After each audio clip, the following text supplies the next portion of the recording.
Chapter 8. Growth of settlement and business enterprise in the White Creek Village section prior to the Revolution.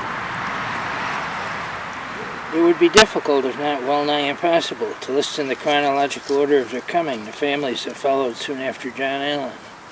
Suffice it to say that those named in this chapter are settled in and around the village of White Creek before the clash of musketry at Concord and Lexington announced the beginning of the Revolutionary War and the end of the colonial period. In general, this chapter relates the happenings of that 15-year interval. The major peril to the frontier, the French threat, was gone, but there were a host of lesser perils and hazards which the frontier settler faced, among which were the predatory animals that stalked the forest and even ventured into their enclosures.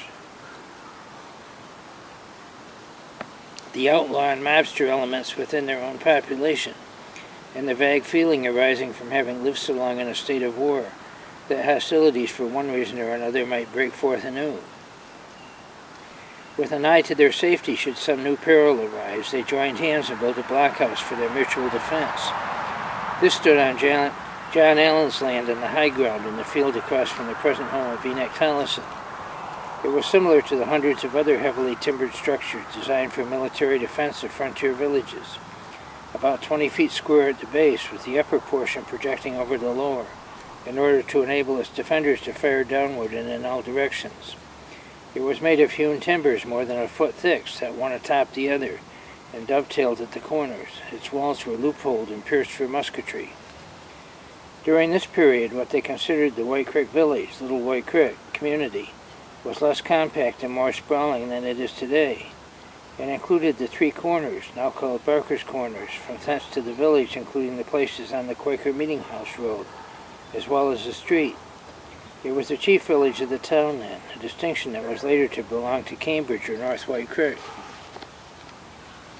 Near the bridge over the creek, where the road to Cobble Hill turns off, was the store of Jacob and Benjamin Merritt. Later, to improve their location, they moved their store to the site now occupied by Bennett and Sisson. The old building burned in 1849, and the present was raised on its site by the late Dyer P. Sisson.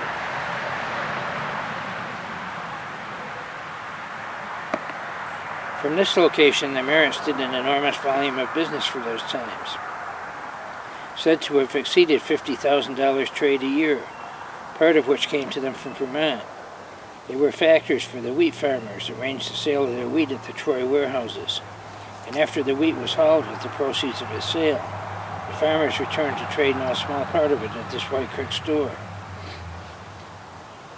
Edward Aiken came to town, perhaps a little earlier than the Merritts, and built the frame house where Harold and Raymond Tabor lived, adding the brick portion before the year 1770.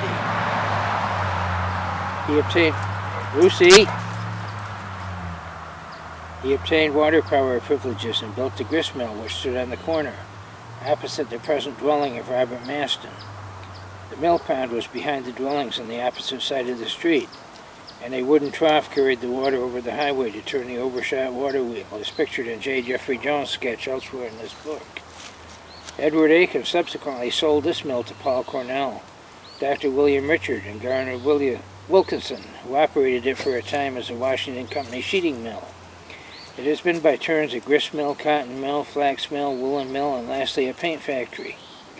With the proceeds of the sale of his White Creek properties in gold in his saddlebags, Edward Aiken departed White Creek to become the proprietor of the Sir William Johnson Hall in Johnstown, New York, toward the year 1800. His descendant, Bert Wells, was the proprietor of Johnson Hall at the time it was bought by the state of New York, to be maintained as a historical shrine.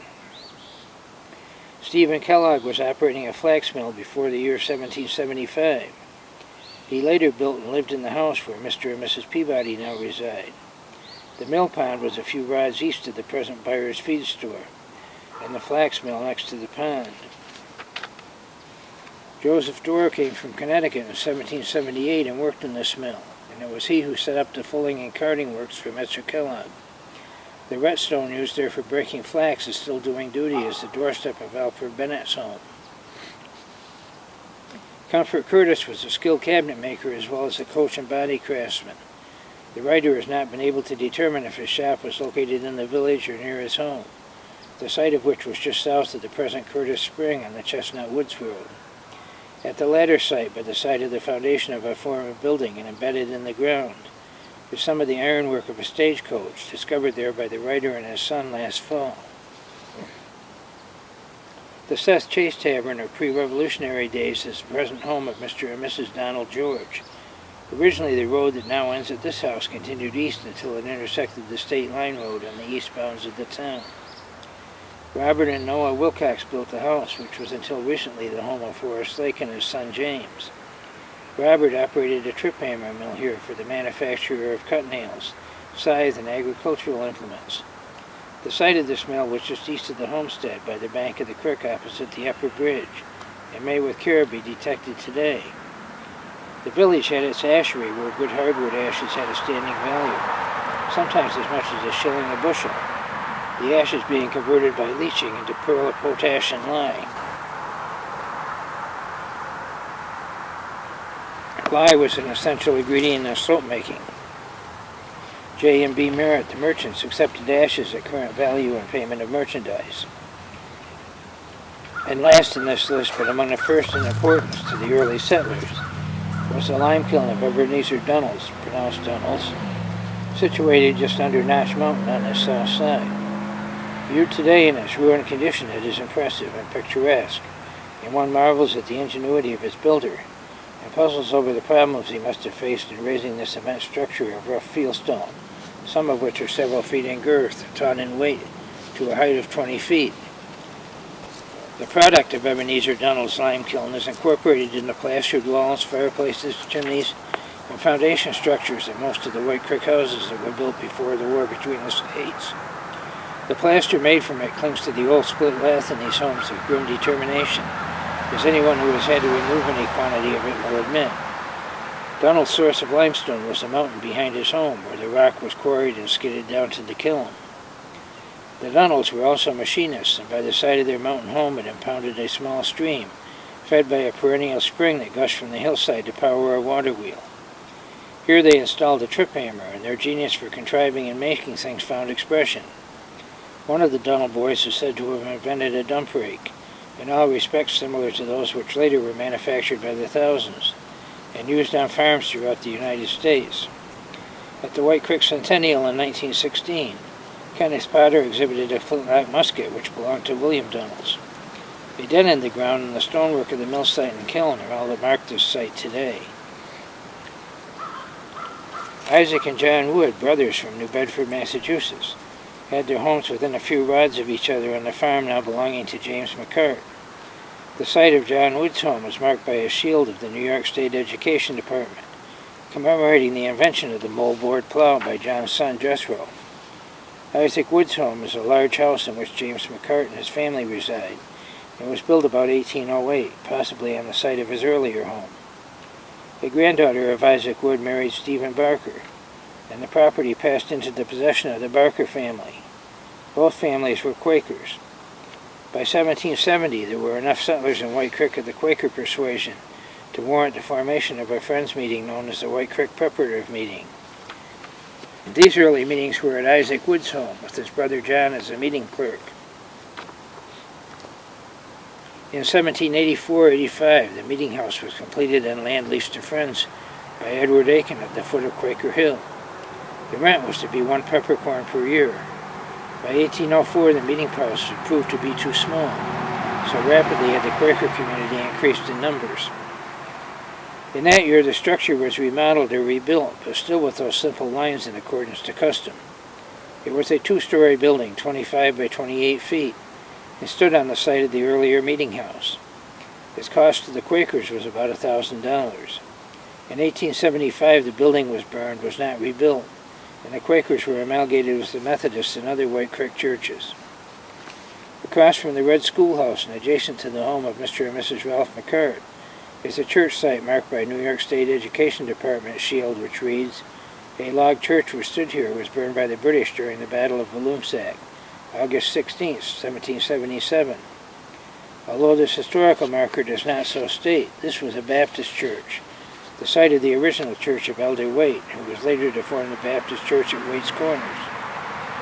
From Benedict's History of the Baptists, we observe, In Cambridge, a church was planted in 1772 by Elder William White from Rhode Island. It was at first called White's Creek. It was situated near the line of Vermont, and within a half-mile of Elder White's house. The Bennington battle terminated. Proof that this was a Baptist church is found in the description of road districts in the early records of Cambridge district, where the old road from Cambridge to Little White Creek is described as terminating at the Baptist church where it meets the road from St. Croix to White Creek. Besides those mentioned, there were several more of the early settlers we must not fail to know. Among these was Asa Rice, who was abducted by Indians when 3 years old, and when ransomed at the age of 10 was reluctant to leave the Indian life. He lived most of his long life in White Creek Village. Then there was Ebenezer Allen, a cousin of Pioneer John, who settled where Gordon and Harriet Byers now live. He took up arms with the Patriots during the Revolution. Anchor John, it is said, would not speak to him thereafter, saying Ebenezer has blood on his hands. Ebenezer Allen, while a captain in the Continental Army and stationed in Paulet, Vermont, issued the first executive order of record directing the freeing of slaves. It reads, whereas Dinah Mattis, a Negro woman with Nancy, her child of 2 months old, was taken prisoner on Lake Champlain with the British troops, I do therefore give the said Dinah and Nancy their freedom. Signed, Ebenezer Allen, Captain. Simeon Covell lived in the village of White Creek in colonial times and was elected the first supervisor of Old Cambridge District. In the Revolution, he formed a company of loyalists and fought with General Burgoyne on the side of the British during the Battle of Bennington. Many other families not mentioned elsewhere settled in or near the village prior to the Revolution, and among these the following names appear: Jonathan Jacks, John Sweet, Allen, John and Joseph Mosier, Benjamin Joseph and Howland Smith, Nathaniel and Francis Lucas, George Bowen, Isaac Perrine, David Gooding, Alan Briggs, Isaac Lacey, Benjamin Jocelyn, Elias Wheeler, Duty Sales, Oliver Barber, John Barrett, John Corey, Aaron Van Corlear, Nicholas, John, James, and Thomas Lake, and Peter and Nicholas Van Serdam. Elisha Southwick was an early storekeeper. His place of business was a few doors south of the J&B Merritt store and was towards recent times kept by the Randalls. Dr. Sanford Smith preceded Dr. Richards as a village physician. Dr. Barnabas Smith practiced about the same time as Dr. Richard. Legal matters were handled by the village lawyers, Sider Earl Carpenter and Judge Dyer Walworth. And that's the end of Chapter 8.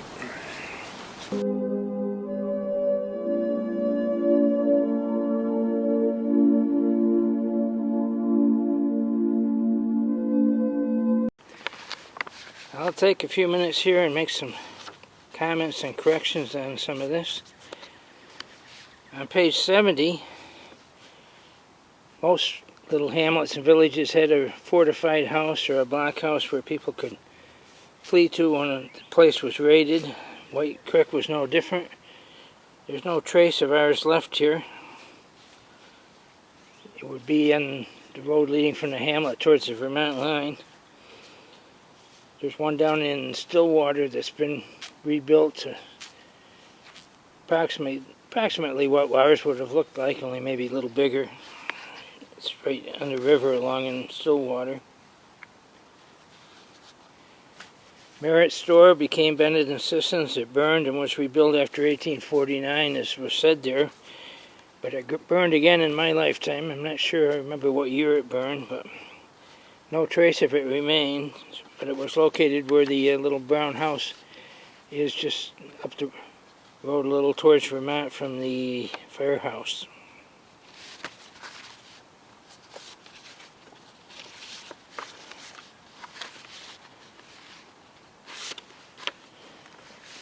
Edward Aiken's Mill, which I have something here somewhere. Here it is. It stood where it was described there. Austin's now owned where Maston's lived when the book was written. But it's technically impossible for that mill to have been built as described on page 71. A flume over the highway would have to be 10 feet high or higher to clear stagecoaches and hay wagons. That would necessitate a dam across the valley about 15 feet high, which would flood Allen's houses and the road upstream. The 1853 map shows that instead they seem to have diverted the White Creek under the road around to the south of the road there, and used an undershot wheel which sat directly under the mill. That left enough flow going on downstream to provide sufficient flow for Kellogg's flax mill further down before the White Creek passed under the road back into its present course. A mitten factory was also built at this spot years ago, and that may have been water powered as well, though that's not mentioned anywhere.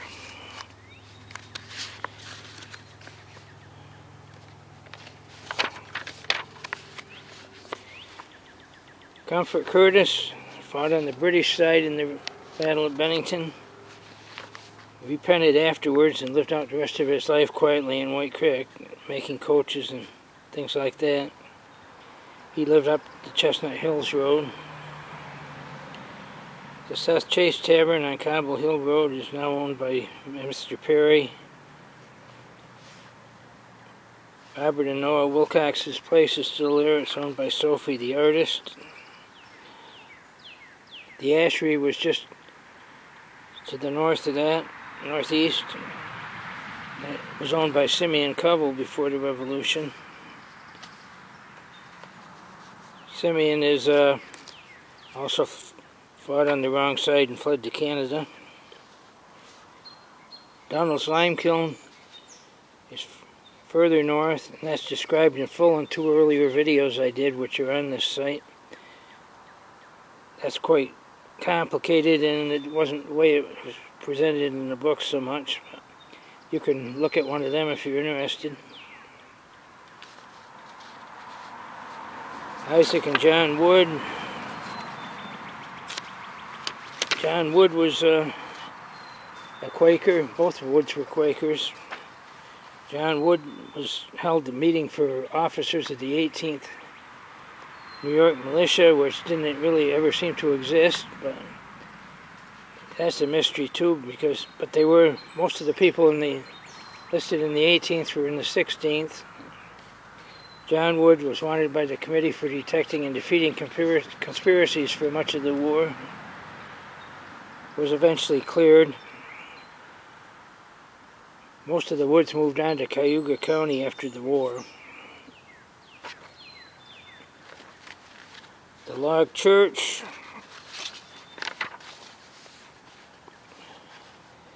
There's no evidence it burned in the Revolution that any of us have been able to find. If it was set on fire, it wasn't too heavily damaged, I guess, because they outgrew it by 1784 and sold it in 1790. To clarify Asa Rice a little bit there, he wasn't, on page 74, he wasn't born in White Creek or abducted from White Creek, but he did settle here after he was freed. I think he may have had relatives across the line in Shasbury. Ebenezer Allen's place is now Robinson's farm. He turns out, like Comfort Curtis, to seem to have initially fought on the British side, but then changed after Saratoga. But there were several Ebenezer Allens, which gets confusing, and I'm not sure the Vermont one was the same person as the one in White Creek, as the book seems to indicate. That needs a little more research. Simeon Covell lived around the place where Meeting House Road joins the main highway there, County Route 68. He fought on the British side, went to England to claim compensation, returned to Quaker Hill in Dutchess County after the war to get his children, then settled in Canada.